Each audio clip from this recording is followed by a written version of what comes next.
teman-teman. Pada kesempatan kali ini saya akan menjelaskan tentang ukuran tendensian sentral. Nah, ukuran tendensian sentral ini bisa kita kenal juga ada 3 macam. Ada modus, mean, dan median. Tapi di pertemuan ke-8 ini saya akan menjelaskan tentang median. Pertama, pengertian ukuran tendensial sentral adalah suatu ukuran yang menetapkan suatu letak titik pada pemusatan di mana ada kecenderungan dari variabel untuk mengarah ke titik tersebut. Artinya, suatu bilangan yang tunggal di mana dapat mewakili dari kelompok data tersebut. Lalu saya akan menjelaskan tentang pengertian mean. Mean yaitu suatu rata-rata hitung dari suatu data. Mean ini sangat erat sekali dengan data kuantitatif. Biasanya nilai dari data kuantitatif ini dengan simbol yaitu X1, X2, dan seterusnya sampai Xn. Untuk simbol N biasanya dipakai dalam menyatakan suatu ukuran dalam sampel, yaitu banyaknya data yang akan diteliti kemudian dijadikan sampel.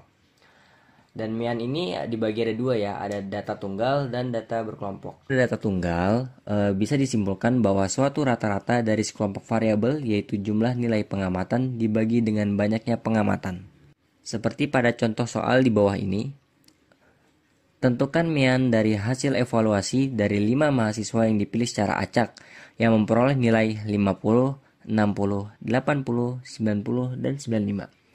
Sehingga rata-ratanya ialah kita bisa menggunakan rumus X bar sama dengan X sigma XI per N, di mana sigma XI-nya ini adalah penjumlahan dari 5 nilai tersebut, lalu dibagi dengan jumlah 5 mahasiswa yang kita dapatkan nilai 375 dibagi 5 sama dengan 75. Untuk data berkelompok berbeda dengan rata-rata tunggal dalam rumus, tetapi sama dalam pengertian penyesuaiannya. Dalam hal ini, data kelompok berkaitan dengan data distribusi frekuensi yang sudah dipelajari di materi sebelumnya.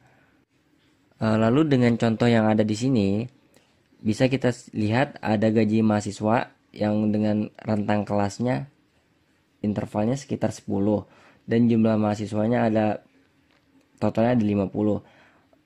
Biasanya di soal akan ada gaji mahasiswa kelasnya dan jumlah mahasiswa atau FI-nya, frekuensinya.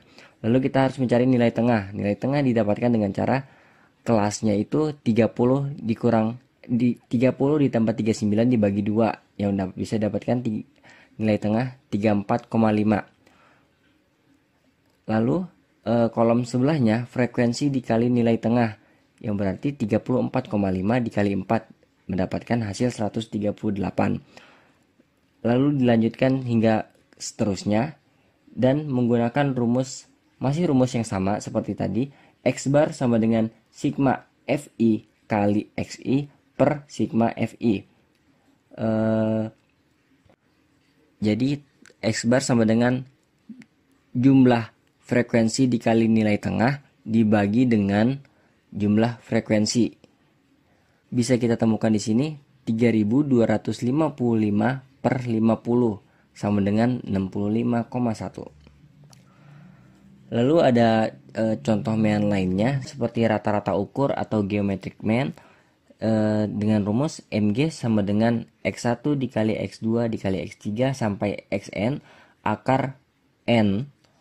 Lalu untuk mean lainnya seperti rata-rata harmoni, rumusnya MH sama dengan N per sigma 1 per XI. Selanjutnya untuk rata-rata kuadrat dengan rumus MQ sama dengan akar sigma X2I per N. Sekian pembahasan yang saya berikan pada pertemuan kali ini. Semoga bermanfaat untuk kalian semua. Wassalamualaikum warahmatullahi wabarakatuh.